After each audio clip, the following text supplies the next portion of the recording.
Welcome to week 3 of eGrad's Digital Competencies for Researchers. Data is becoming increasingly important, not just for academic researchers like ourselves, but for a whole range of industries. It's important that we can understand the growing number of issues that are emerging around the collection, analysis, and presentation of data that use digital technologies, so we can be well placed to respond flexibly in workplace situations, when our work may not have to undergo the same kinds of rigorous ethics reviews that they have to undergo in an academic context.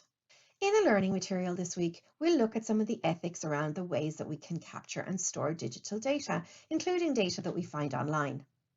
We'll also look at some exciting movements like open data, open access as it relates to publishing, and citizen science. But rather than list the innumerable digital tools that are available to us, this week is about getting us to critically evaluate the tools that we use and the ways in which we collect, analyse, manage and share data already.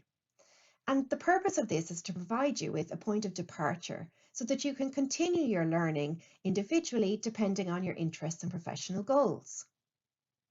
I encourage you to use this week's material as a starting point and apply your independent research skills to look for next steps for yourselves and facilitate your own professional development in this area as you move forward.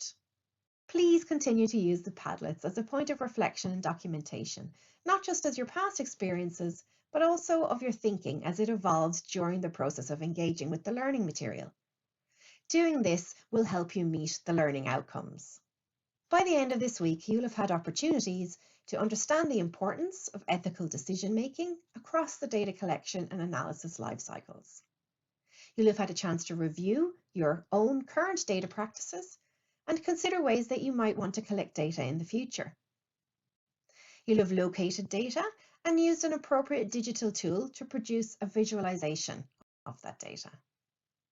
And you'll also understand the implications and potential impacts of different storage and sharing options, including ethical open data practices. Finally, please join me in real time or afterwards via the recording in our Q&A session via Zoom this week. You can post any questions or topics that you'd like to see addressed in the Padlet, and I'll add them to the agenda. The date, time and dial-in details are all in this week's Blackboard, and I really look forward to seeing you there. Enjoy the learning this week.